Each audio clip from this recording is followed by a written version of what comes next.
Good evening to you viewers. We thank you so much for joining us in this edition of the Primetime Newscast on Equinox Television. Files of the various shortlisted senatorial candidates are now being examined by board members of Elections Cameroon, but what remains preoccupying is which of the Free UPC faction would be qualified to stand for the April 14th race. And also in this newscast, a boy takes away the life of his father by cutting off the head. That was in Boya, southwest region of the country.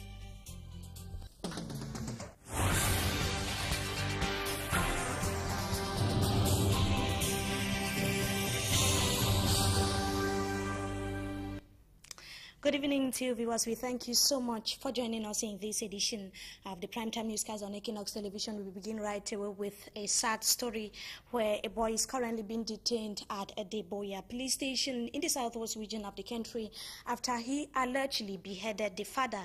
That was over the weekend, and reliable sources say the boy by name Matute Daniel is said to have promised his father death after he allegedly sold a house without his consent. Derek Jato, a Boya-based correspondent, the following report tells us that the situation has left the inhabitants or locals of Boya town in that part of the country in shock and consternation.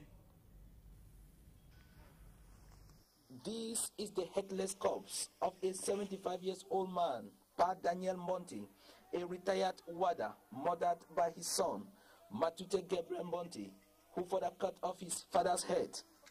Here at Mulamba, kilometers into the Mount Cameroon forest, Pa Daniel Monti left with his two sons, Robert and Felix Monti, for wood in these forests. Robert and Felix left their father behind to creep down at his own pace and round down to the village to catch up with an appointment.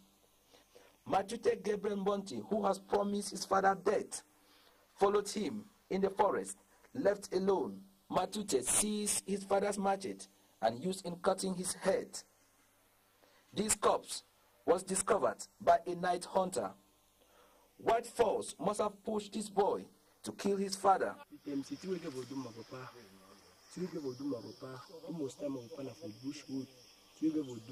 I don't think as you call me, the people they live you know, do not, you don't know, so no, they support you.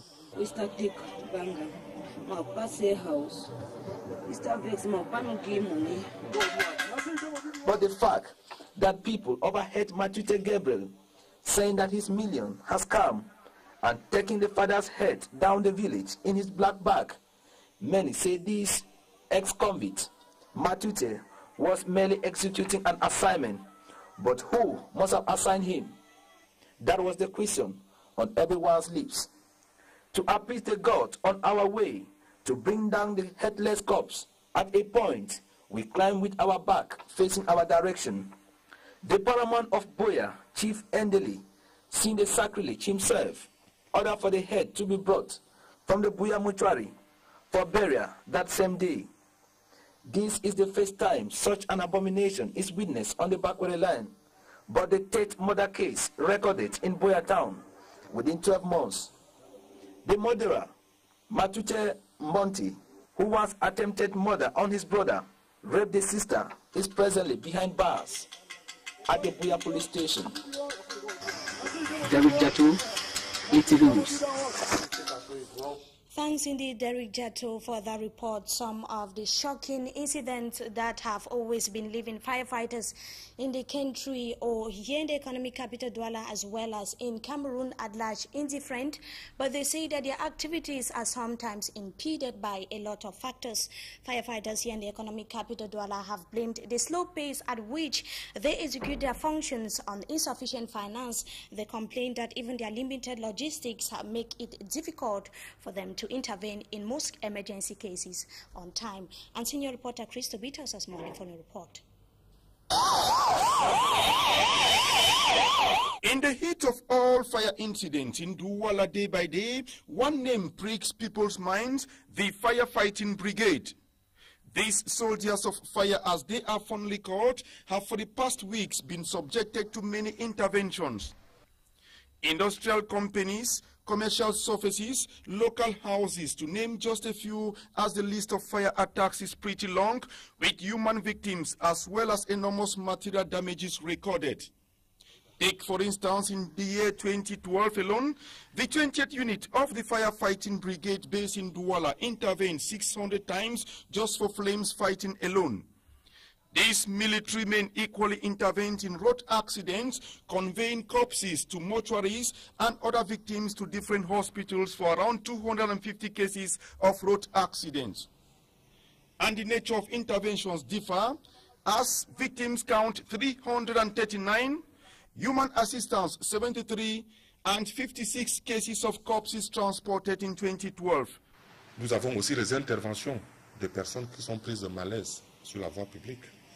La protection des biens, dans les cas d'effondrement d'immeubles, des inondations, tous les faits liés à l'électricité, à l'eau. Vous voyez donc, soldats de feu, mais pas seulement soldats de feu, parce que nos missions sont vraiment diverses. These firefighters of the 20th unit in 2012 alone equally recorded 1,500 interventions with some 100 fake and detracting calls, thus the call for the population to be more responsible. Je voudrais inviter nos concitoyens aussi à plus de civisme, parce que nous recevons beaucoup d'appels de plaisantins, des enfants qui passent toute leur journée à envoyer le secours, n'est-ce pas, hors des casernes, quand il n'y a pas de sinistre.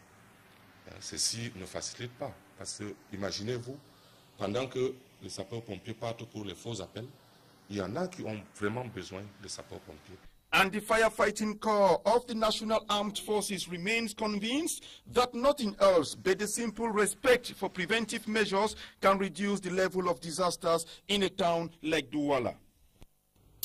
Firefighters there in the economic capital Douala following that report there by Chris Toby demanding better working conditions following many cases or incidents reported here in the economic capital Douala on daily basis. Now calm has returned to the Douala 2 municipality after workers this morning besieged the council premises protesting against low salaries, and the workers complained that their pay has for the past 5 months now been witnessing a drop, and it took the intervention of the SDO for Vuri and also some local authorities who promised to look into the grievances of the aggrieved workers. And the reporters, before they came back from the scene, they told us that the workers have reportedly resumed work, and also the case pitting the former general manager of National Oil Refinery Sonara, Charles Metuk, and also the state of Cameroon continued today in Limbe Southwest region of the country, and the defense lawyers during the last hearing of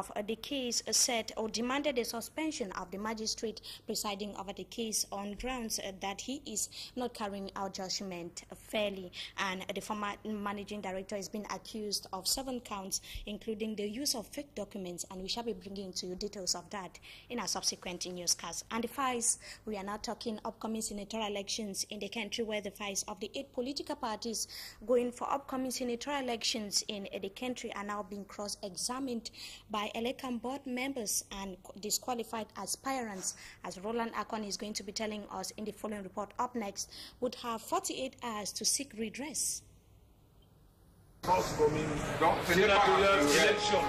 Which faction of the UPC party will qualify for the April 2013 senatorial? The question is widespread as members of the board of Elecam begin examining the files of 8 political parties going in for the election of senators. Alors c'est quel UPC finalement? 3 factions of the historic party deposited 3 different files at Elecam. The administration is expected to decide which of the 3 is legal or legitimate. Disqualified petitioners have 48 hours to seek redress from the Supreme Court sitting as the Constitutional Council. Meanwhile, political parties qualified for the race will go ahead with the printing of their campaign materials for campaigns to begin 2 weeks to the election. A release from Elecam states that voters' cards are already available for councillors in the different Elecam branches in the country. We remain with you, Roland Akon, in the capital city, Yaoundé, to add that officials of the Defense Corps in the country have warned that severe sanctions await those who misuse military vehicles. And Alain Edgar Mebengo, Defense Minister in Cameroon, was speaking today during the donation of brand new trucks to the National Gendarmerie in the country. Roland Akon tells us more. These brand new trucks are not meant for clandestine purposes. They are meant to help accomplish with ease the missions of the military. The warning was directed to some persons in the military whom the Minister of Defense described as criminals who mistake and misuse state properties for personal purposes. Minister Mebengo warned in very strong terms that severe sanctions await such individuals. La grande famille des forces de défense, dis-je, doit surtout prendre conscience. The brand new trucks are going to the first and second military sectors, which are based in the center and littoral regions. Au besoin, des mesures seront prises. They are also meant for the urban transportation of non-official personnel of the National Gendarmerie. This is not the first time the government is enriching the military with vehicles, and the gesture falls within the framework of the 2001 decree of modernizing the Cameroonian army. It has been on the move since 2010, following the Golden Jubilee of the Cameroonian army in Bamenda. Now we talk academics, where administrative officials have called on technical students, especially the girls, not to relent at ensuring that their talents are valorized and also promoted. And they were speaking during the Open Door Day of most technical schools in the Menua division, as Annabella reports. Though the students proved their technical know-how to the public in Chang, the conditions in which they study and practice leave much to be desired. The ceiling is falling off, the workshops are almost empty, and working material are all bad. These technical students succeed in studying nonetheless. Electricians manually lit up the dark room, the bricklayers had built something which looks like a house, and the girls came up with delicious pastries from the kitchen. All these to the satisfaction of the prefect for the Menua. See during my tour on various stands during this open day of technical teaching, and I most appraised the fact that we witness more and more young ladies, young girls embark in this technical education. These technicians from schools in Foreke, Menua Espoir, and other private schools wished that at the end their talents be promoted, potentials valorized, so they could win the confidence of actors in the socio-professional scene when they subsequently face the job market. We remain in academics, but this time in Limbe Southwest region of the country, where officials of the Limbe City Council have underscored the need for all the actors, that is the parents, the teachers, as well as the society at large, to empower the youth, especially in the domain of academics. And the government delegate to the Limbe City Council was speaking as he donated millions of francs CFA to over 1,000 meritorious students. A Limbe-based correspondent Davison Maimo tells us more in the following report. The word from the government delegate to Limbe City Council to the students, teachers and parents were very clear. Contributing towards the academic development of our youths is one of our cornerstone policies, because a well-educated society is sure guarantor for sustainable development. Mutanga Andrew Monjimba did not fail to caution the students on the proper use of the money. You have to use wisely and judiciously what we are giving to you, knowing that this money is the collective effort of all Limbe citizens. It would be really unfortunate if this money ends up in bars, beauty salons, and dress shops instead of bookshops and bursars' offices. The divisional delegate for secondary education for Fako, Ikundu Helen Jomo, applauded the gesture from the Limbe City Council. A total amount of 57,120,000 CFA francs is to be dished out to over 1,702 students in over 68 institutions, both higher and secondary, whose parents reside in Limbe. Now we talk culture, where the chief of Foto village in the west region of the country was over the weekend here in the economic capital Douala, where he called on locals or elites of the Foto village in that part of the country resident here in the economic capital Douala to ensure that they help their traditional and local authorities fight against insecurity and also keep their environments or communities clean. Staffman Solomon Amabo was part of that ceremony or cultural jamboree here in the economic capital Douala, and now tells us more in the following report. The paramount ruler of the Foto community in the west region of Cameroon held his kin and kith spellbound with a call for them to harness resources in order to better fight against crime and insecurity. Tout en leur demandant de dénoncer auprès des autorités compétentes toutes les personnes suspectes. He called on the 100,000 people that make up the Foto community in the economic capital Douala to help those back in the village with torch lamps and other security devices. His Royal Highness Momo Sofak I said there was the urgent need for his people to promote the notion of peace and their cultural values. Some Sawa elite who accompanied the Fotos in Douala as they welcomed the traditional ruler also took on the problem of insecurity. The Bunandale Queen, who said she shared the worries of the Foto community since she is a holder of a traditional title there, said Douala too remains very insecure.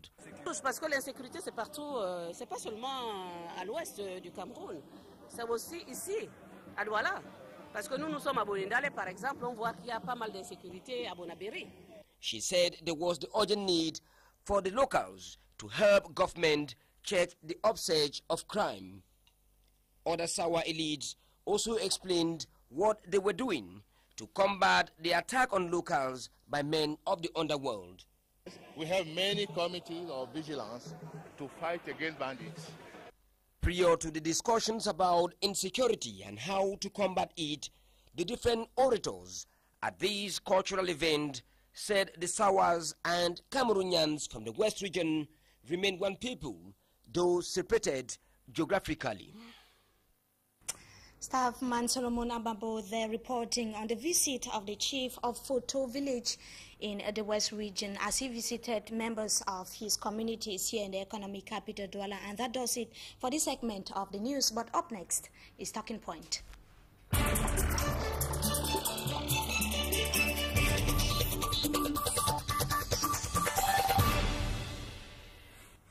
Good evening to you viewers. We thank you so much for joining us tonight on Talking Point as we followed in the news that just ended. Elections, Cameroon has already commenced examining the files of the various candidates of the 8 political parties taking part in upcoming senatorial elections in the country. And tonight we have an observer of the political scene and also a journalist to give his appreciation of the various nominated candidates of the various political parties taking part in upcoming senatorial elections in the country. Good evening, Mr. Trias Rebu. Thank you. It's a privilege being here again. Thank you very much. I thank you once again for coming, and I'll start first of all, like I said, by asking maybe how do you look at the way the list? We begin right away. First of all, with the leading CPDM political party, the list has already been published, and the various senators or nominated candidates are already known for upcoming senatorial elections in the country. What's your assessment of the various candidates or the list that has been published? Yeah, thank you very much for that privilege again. I will tell you that it is not something surprising. The CPDM is the leading political party in this country, so all the list that has come out is not something that's surprising me. So we are now waiting for that of the Social Democratic Front and the other political parties that are going to be part of these senatorial elections. So every Cameroonian has seen the Cameroonians that are to represent the ruling party. to be senators for the candidate for the senatorial elections to represent the Cameroon People Democratic Front. And now talking about the deputies maybe not taking part in senatorial elections within the rank of the CPDM and also the SDF, what do you have to say about that? I should not say anything. We have to look into their rules and regulations. What do their constitution say? So those are things. I'm not a member of the Social Democratic Front, neither a member of the Cameroon People Democratic Front.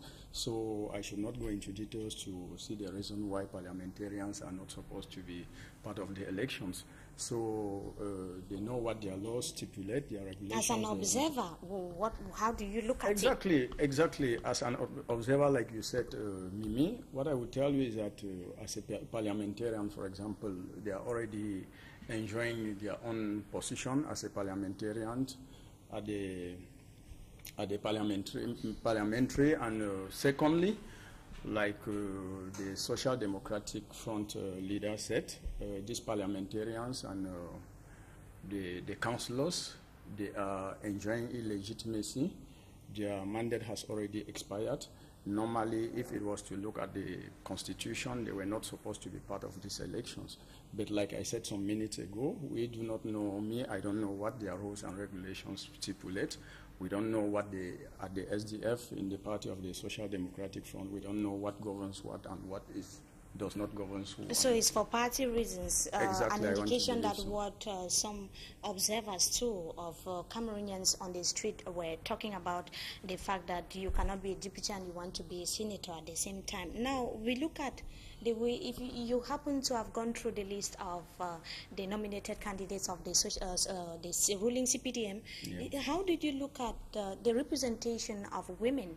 You know, their cries have always been to be highly represented in politics and all the fears and all the domains in the country. How do you see their representation? Yeah, the fight of women did not begin but today, Mimi. It's something they have been crying for several years, and we know who is the president of this republic, the republic. We know what the Cameroon People Democratic Front is up to, and we have seen what they have done in the past. So these women complaining that they have not been part of this list, they are just complaining for them because you know what Paul Biya says, the President of the Republic says, he never changes his words. We have known him since he came to power, and all the powers he's enjoying is since 1996. You know, it is after the legislative elections of 1996 that Mr. Paul Biya had the powers to accept or refuse whatsoever in this country with the help of a fraction of the UPC and MDR. So these powers were given to him, and the opposition leaders, even the women, did not come up or either go on the street to complain about this particular situation. So I don't know why in 2018 they should see it as a taboo. So it started about 17 or 18 years ago, and Cameroonians did not complain. So it is not time for them to complain, because so it's not I think the President of the Republic, Republic, highly represented. exactly, the President of the Republic is playing his last card, and he's doing everything to have a positive image, even though he's not bringing in women. But he played a game some months ago, I think last year, to make a woman a divisional officer. So Cameroonians expected that in 2018 so many things were to change, but as at now nothing is changing. So especially in the gender perspective. Exactly. So now let's talk about the list of the Social Democratic Front, which has already been published. And the Social Democratic Front is having nominated candidates in 8 regions of the country, except for the Far North region and also the North region. What do you have to say about that? Yes, of course, but I even see him, I see the SDF sending members in 8 regions. I question to know why they are doing this, because the ruling party is having more than 10,000 councillors, whereas SDF is having just about 800. So I don't know which percentage that represents, and you know the Social Democratic Front is going to have, if they are to have senators, it should only be at the level of the Northwest region. I don't even see the Social Democratic Front having senators there, but we do not know what the chairman representative of the President of the Republic arranged when he was called in Yaoundé. But if it is to take note of one or two things, I don't even see the Social Democratic Front enjoying any. Are you saying that their chances might be slimmer in other regions? Exactly, because when you look at what some political analyst comes on the screen and say, it frightens me a bit, because all the complaints goes to the SDF, all the complaints on air goes to the national chairman of the Social Democratic Front, and I wonder why people take that to be so. Because in 1996, when the UPC and the MDR helped Biya to enjoy all what he's enjoying today, all these political analysts did not come on the screen to condemn this. So the Social Democratic Front has been fighting alone. So a true democracy cannot be built with predictions. A true democracy cannot be built with people that judge others rather than bringing solutions.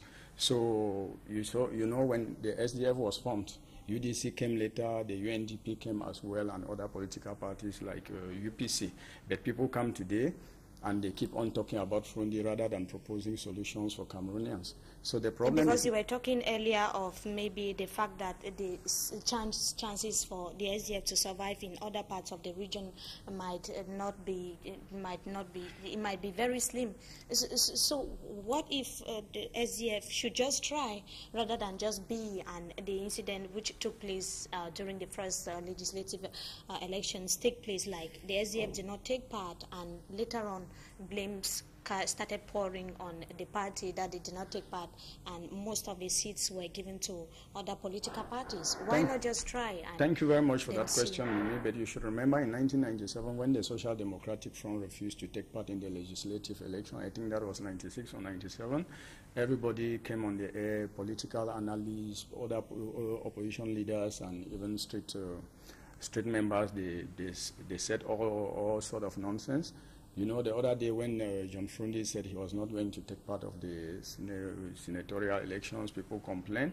When he decided that he will go in for that, people complained. So Cameroonians are embarrassed, political analysts are embarrassed, opposition leaders as well are embarrassed, and they are even in a total confusion. So I don't know what is going to be the result. But I said all these problems we are going through today is from the hands of the opposition leaders. Because when this happened in 1996, no one complained. So all the other opposition leaders has never complained. They bring in disorder. At the end of the day, the pointing finger goes to a single person, which is not normal. That is not what will take us to. Now, Mr. Tria, many political analysts are looking at a fierce battle between the Social Democratic Front and CPDM in the northwest region of the country. Do you also see it that way? I don't see it that way. The chairman and Achidi Achu? Not at all. Not at all. You know, the President of the Republic has the powers. He has the powers to do whatsoever he likes, and we have seen in the past elections what has been taking place. He decides what and when what should happen. So I don't see any fierce battle that is to take place. So it's obvious that one person... It's obvious because we have seen in the past elections what has happened. Who do you think is having the higher chance maybe of having a place, if you mean that there's no problem? The ruling party, of course. The ruling party, of course, because I don't see the social... Mr. Tria, we thank you so much for joining us tonight on Talking Point, and we hope to have you some other time again. Thank you very much, Mimi. And to you viewers, we thank you so much for watching. We have come to the end of this edition of the Primetime Newscast on ETV. Join us at same time tomorrow for another version of the news. Meantime, have a wonderful stay in the company of our programs. Good evening to you all.